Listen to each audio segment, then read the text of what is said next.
প্ৰত্যাপন হোৱাৰ সম্ভাৱনা আছে বুলি ইতিমধ্যে বিভিন্ন প্ৰচাৰ মাধ্যমত এই কথা প্ৰকাশ পাইছে যে আলফাৰ প্ৰাক্তন সভাপতি ডক্টৰ অভিজিত অসমৰ কিন্তু ইয়াৰ মাজতে এটা কথা ওলাইছিল কিছুদিন পূৰ্বে ইতিমধ্যে এই যি পৰেশ বৰুৱাও কৈছিল যে অভিজিত অসম আৰু ডক্টৰ মুকুল হাজৰিকা একেজন ব্যক্তি নহয় তেওঁলোকৰ এয়া আছিল এটা কাল্পনিক চৰিত্ৰ এই সন্দৰ্ভত কিন্তু এতিয়া বাতৰি প্ৰকাশ পাইছে যে শীঘ্ৰেই লণ্ডনৰ পৰা ভাৰতলৈ প্ৰত্যাপন হ'ব ডক্টৰ অভিজিত অসমৰ এই সন্দৰ্ভত আলফাৰ সাধাৰণ সম্পাদক অনুপ চেতিয়া ডাঙৰীয়াৰ প্ৰতিক্ৰিয়া জানিবলৈ আমি আহিছো আৰু তেওঁ কি কয় আমি শুনো আহক যেহেতু কালি বিভিন্ন প্ৰচাৰ মাধ্যমত এই বাতৰি প্ৰকাশ পাইছে যে ডক্টৰ অভিজিত অসমৰ শীঘ্ৰেই প্ৰত্যাপন হ'ব ভাৰতলৈ এইটো প্ৰকৃততে কিমান দূৰ সত্য আমি নাজানো প্ৰচাৰ মাধ্যমতে গোটেই বিষয়টো ওলাইছে গতিকে এইটো প্ৰকৃততে চৰকাৰে ভাৰত চৰকাৰেহে ক'ব পাৰিব যে ইয়াৰ সত্যতা কিমান এনে আমি শুনামতে যে যোৱা জুন মাহতেই তেখেতক প্ৰথম ব্ৰিটিছ আৰক্ষী বাহিনীয়ে তেওঁক সোধপোছৰ কাৰণে নিছিল বুলি শুনিছিলোঁ জুন মাহতেই তাৰপিছত কি হৈছে আমি নাজানো গতিকে এই কথাটোত যেহেতু পৰেশ বৰুৱাই কৈছিল যে তেওঁ আলফা স্বাধীনৰ সভাপতি নহয় এটা কাল্পনিক চৰিত্ৰ বুলি তেওঁ প্ৰচাৰ মাধ্যমক কৈছিল এইটোৰ ক্ষেত্ৰত বিশেষকৈ স্পষ্ট হ'বলৈ হ'লে পৰেশ বৰুৱাই স্পষ্ট কৰিব পাৰিব বা ডক্টৰ অভিজিত অসম ডক্টৰ মুকুল হাজৰিকা হয়নে নহয় সেই কথাটো তেওঁহে নিজেই স্পষ্ট কৰিব পাৰিব কাৰণ এতিয়া গোটেই বিষয়টো অসমৰ ৰাইজৰ বাবে আমাৰ বাবেও যথেষ্ট হাথৰ হৈ আছে আৰু যদি তেওঁক আনে তেতিয়াহ'লে অন্ততঃ তেওঁক ভাৰত চৰকাৰে সন্মান আৰু মৰ্যাদা সহকাৰে ৰাখিবৰ বাবে আমি ভাৰত চৰকাৰৰ প্ৰতি অনুৰোধ থাকিব যিহেতু তেওঁ এজন অসমীয়া মানুহ যথেষ্ট জাতীয়তাবাদী চিন্তা চেতনাৰ মানুহ তেওঁ মানৱাধিকাৰ সংগঠন এটা অসম ৱাচ নামৰ এটা মানৱাধিকাৰ সংগঠনৰ তেওঁ নেতৃত্বত আছিল গতিকে এজন মানৱাধিকাৰ কৰ্মী হিচাপে তেওঁ অসমৰ কাৰণে সদায় চিন্তা চেতনা কৰি আহিছে গতিকে তেওঁক সন্মান আৰু মৰ্যাদা দিয়াটো আমি কামনা কৰিম ডক্টৰ অভিজিত অসমক আপুনি কেতিয়াবা লগ পাইছিল নে বা কথা পাতিছিল নেকি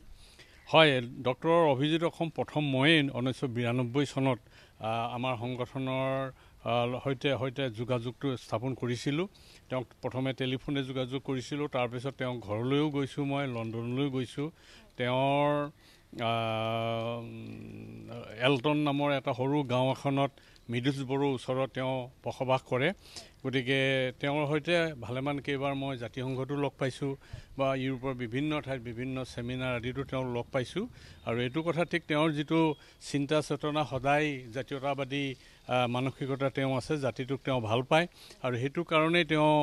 নিজেই এটা উদ্যোগী হৈ মানৱাধিকাৰ সংগঠন এটা অসম ৱাটছ নামৰ মানৱাধিকাৰ সংগঠন এটা গঢ়ি তুলিছিল গতিকে তেওঁ লৈ পেলাই যথেষ্ট হাথৰ সৃষ্টি হৈ আছে এতিয়া সেইটো মই ভাবোঁ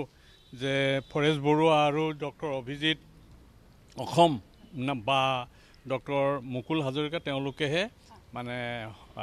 হেৰি কৰিব পাৰিব নিশ্চয় এটা কথা মই স্পষ্টকৈ জানিব বিচাৰিছোঁ ডক্টৰ অভিজিত অসম আৰু ডক্টৰ মুকুল হাজৰিকা এজনেই ব্যক্তি নাই সেইটো আমি নাজানো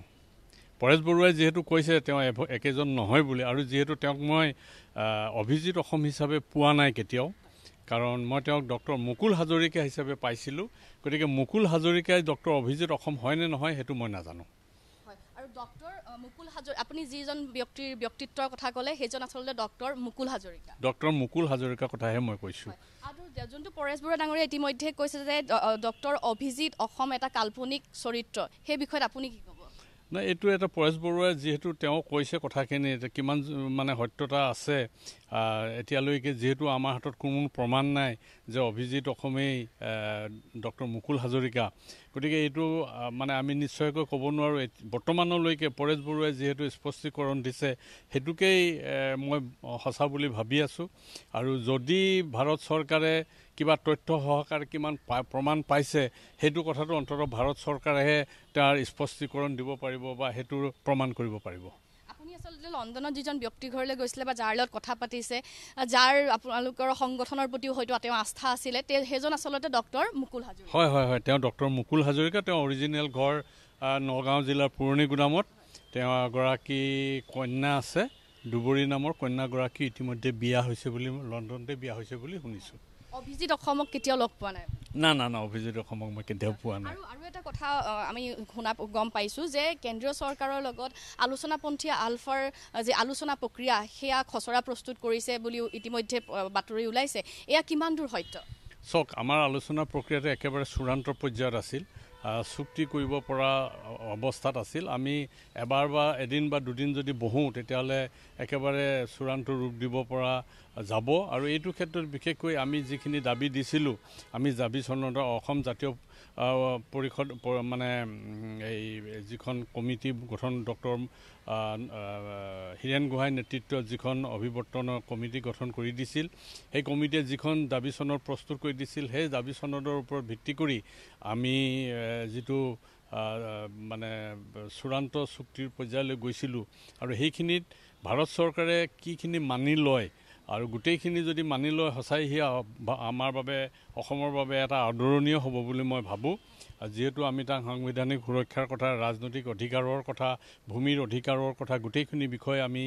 খিলঞ্জীয়া মানুহৰ অধিকাৰৰ কথাটো আমি উল্লেখ কৰিছোঁ। আৰু সেইখিনি যদি ভাৰত চৰকাৰে দিয়ে, আমি যথেষ্টখিনি ভাৰত চৰকাৰৰ পৰা আদায় কৰিব পাৰিম বুলি আশা কৰিছোঁ। আৰু